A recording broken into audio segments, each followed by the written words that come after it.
My name is Tracy, and I'm 35 years old. I married Steve last year, after dating him on and off since high school. Our relationship was rocky, but we stuck together for so long that we felt like an old married couple. I wasn't sure if I wanted to get married, but I was afraid of losing him and starting over with someone else. I also felt the pressure from my parents, who wanted me to settle down and have kids. They were overjoyed when I finally tied the knot with Steve, even though nothing much changed in our daily lives. We had been living together before, so marriage didn't bring any new excitement or challenges. The only difference was that my parents stopped nagging me about marriage and started nagging me about grandchildren instead. I was happy to see them happy, but I wondered if this was all there was to life. Steve, on the other hand, lost his father several years ago, so his mother, Penny, was his only family. She lived just a 5 minutes drive from our house. But I hardly ever saw her. The reason was simple. I didn't like her much. My parents were rather mild-mannered and soft-spoken. Penny was somewhat sarcastic and harsh when I went to visit her in high school. She used to say things like, "You are here again." Once I overheard her telling Steve, "You have bad taste in women." I was quite hard back then, but it never occurred to me to break up with him just because his mother didn't like me. I used to be in my friendliest manner in front of her to be liked when it was her birthday. I worked hard at my part-time job and both gifts for her. Regardless, her attitude never changed toward me, so I eventually stopped trying so hard and started to avoid seeing her instead. One day I received a real phone call from her. I didn't even have her number saved in my phone, so I didn't know who it was at first. When I answered, I heard her voice, "Hey Tracy. I asked to Steve for your number. I want to talk to you about something. Can you come over today?" Although I hadn't spoken to her for a long time, she sounded to be in a good mood. Since I have been avoiding her, I felt a little relieved that she might have been happy about our marriage. "Okay, I will come." After I finished my work. I was a freelance web designer. I used to work for a company, but I became independent after I made good connections. Thankfully, my income was more than twice as much as when I was an employee. I worked from home and was able to adjust my hours to suit my needs. However, I had to do my chores as well. Can you come over in the evening?" Penny asked me. "I have to prepare dinner." I was about to refuse. "Steve will probably be working late tonight. So I think he will have dinner outside." I wondered how she knew about it. Was he in frequent contact with her that I just didn't know about? I was surprised. Well, she was his mother and lived alone, so he must have concerned about her. I convinced myself it's my fault. Okay. I will be there around 6 p.m. I promised and hung up the phone. Steve had been coming home late from work. I thought that he might have been visiting her. After all, it's only the two of them in the family, so they must have needed to help each other. I was thinking positively about it. In the end, it was only wishful thinking of my part. A few hours later. "Hi Penny. It's been a while." I greeted her by handing her a box of sweets I bought in the neighborhood. She smiled and tossed it aside without thanking me. Her gesture gave me a bad feeling. I followed her into the living room, feeling a little annoyed. As soon as we sat down on the sofa, "Hey, are you building a house?" she asked me. "Oh, you heard from Steve. I want a bigger workspace, and if we are going to move, we might as well build a house. Nothing concrete has been decided yet." I was a little surprised that she already knew, but Steve was chatty, so he must have mentioned it to her. What she told me next was quite shocking though. "Oh good. Then it's not too late.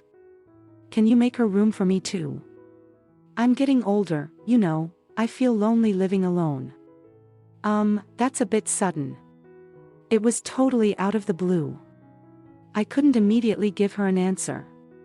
"Why not? You are making a lot of money and Steve too is working. If you could build a 2-story house with separate entrance, we won't see each other much, but if something happened, it's easier to help each other out. If you have a baby, I can babysit. You can continue working as usual. She had the point. If we did have a child in the future, it would have been nice to have someone to help me out. Then I will talk it over with Steve. Oh, he always knows about it. About living together. I hadn't heard anything from him. He has already given his approval. Besides, he says your savings will be enough to cover it. What? No, he hasn't said anything to me. And why should we build a house? With my saving, he has been working too. I couldn't help but raise my voice.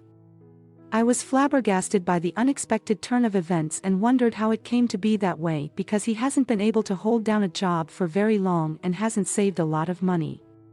You can pay it first and I will pay you later when this house sells. I've already gotten a quote from a real estate agent. She was calm as if she had already made up her mind. You've already made arrangement to sell the house. Well, I understand what you've said so far. I will talk to Steve, so please wait. I'm leaving now. I left her house and grow over the situation. Then I took up my phone to call Steve. There was a message from him saying, I'm going out with my clients, so I don't need dinner. Penny was right. I thought she was closer than me to him. Penny just spoke to me about living together. I sent a reply, but it didn't get to text in the end. He didn't return home until after midnight. I wanted to discuss the matter with him as soon as possible, but he was coming home late every day and we couldn't find time to talk. I was freaking out that Penny was going to sell the house at any moment. I threatened him by saying that if he wasn't home on Sunday, we weren't going to build a new house. And the day came. Steve had been playing video games in his pajamas since morning. Hey, what are we going to do about the house? Oh, no, I'm already busted. He was so engrossed in the game that the conversation didn't go anywhere. Hey, are you listening to me? I've been thinking about the mortgage, from the beginning again. I was getting irritated. I didn't want him to complain later that he wasn't aware of anything.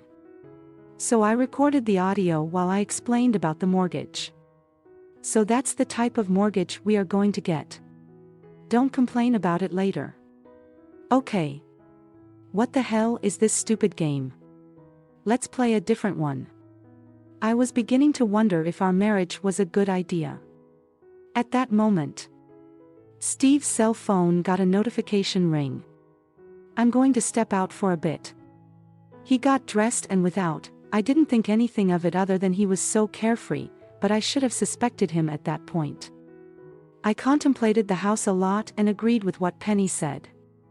I tried to think positively that living together would have been more comfortable than I expected, and we decided to build a 2-story house in the end.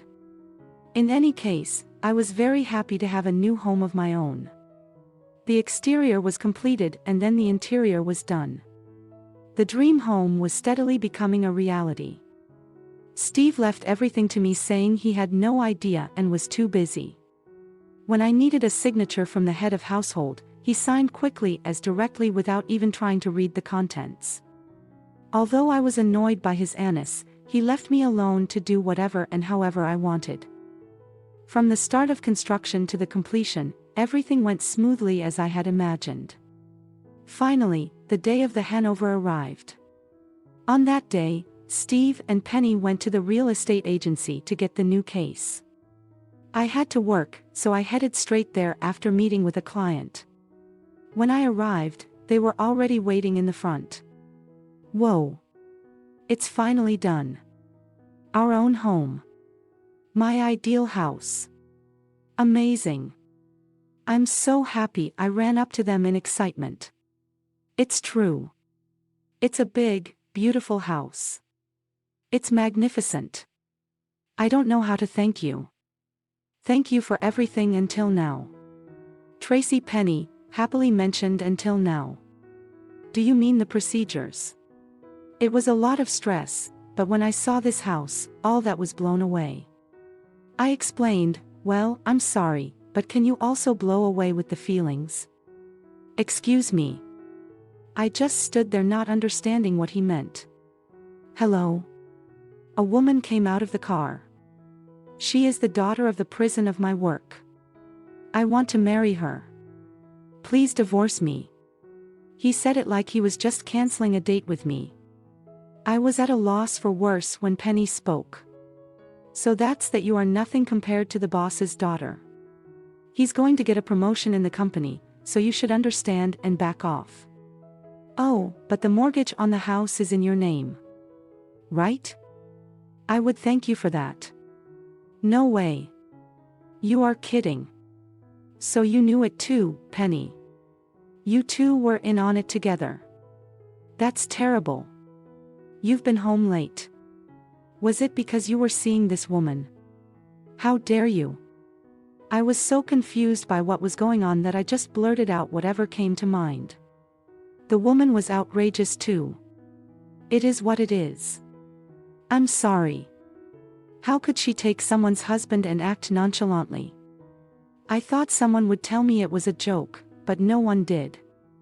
I eventually realized that everyone was dead serious and my blood drained from my face. I was in tears of defeat, unable to step foot inside my new home, and left the place here, and thereafter, I spent 3 days and 3 nights crying, but my parents helped me regain my strength.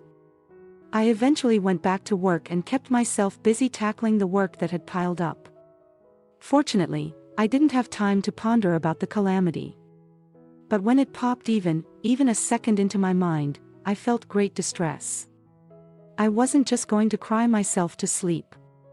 I didn't plan to forgive them so easily. Then I was offered a new project with the biggest paycheck ever. It was an opportunity for a fresh start. I fell behind Steve, who moved his stuff out first, but I moved into a beautiful luxury apartment. When my move was done and settled, I decided to start my revenge against him. Of course, I wanted to make Penny sorry, too. A few days later, I met up with him at the coffee shop and told him that I wanted to settle everything and that I would sign the divorce papers. So I want you to sign these divorce papers and also the property division and all that. Sign here and here.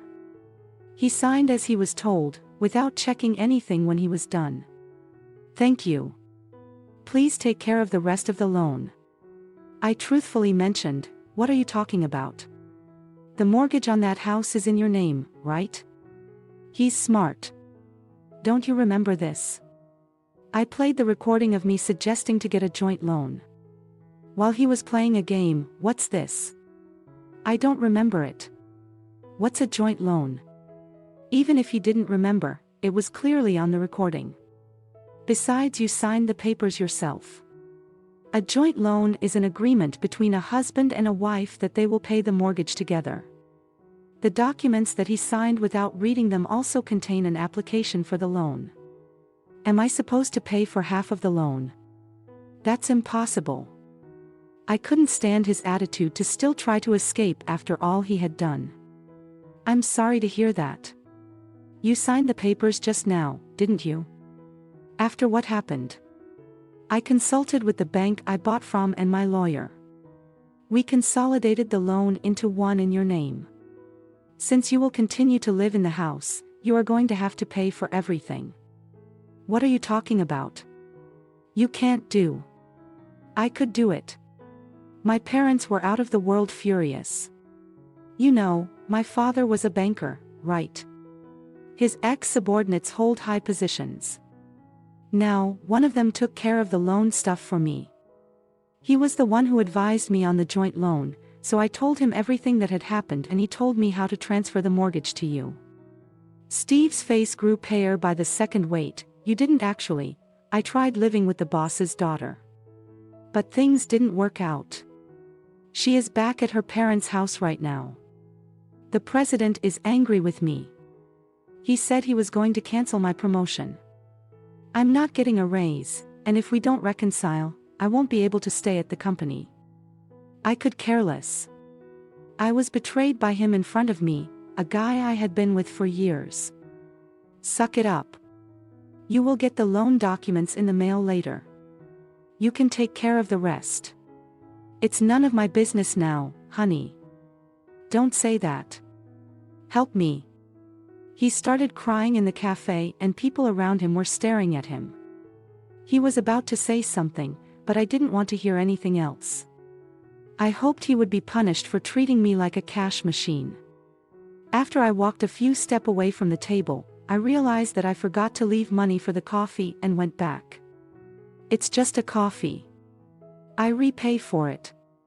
Steve mumbled, after all the talk about hundreds of thousands of dollars, it may not be a big deal. I just don't want to owe you even a penny. Tears rolled up in his eyes again. I left Steve crying in the coffee shop and never looked back.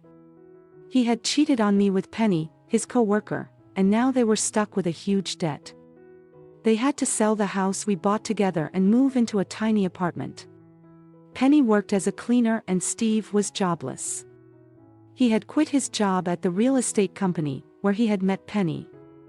I felt sorry for him, but I also felt free.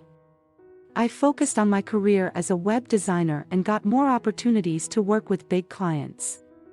One of them was a real estate company that wanted me to design their website for a family home campaign. It was ironic, but I enjoyed the challenge. My parents were proud of me and supported me all the way. I also met someone new, a rival web designer who impressed me with his skills and passion. He made me feel alive again. I was 35 years old and ready to start a new chapter in my life. I realized that life is what you make of it.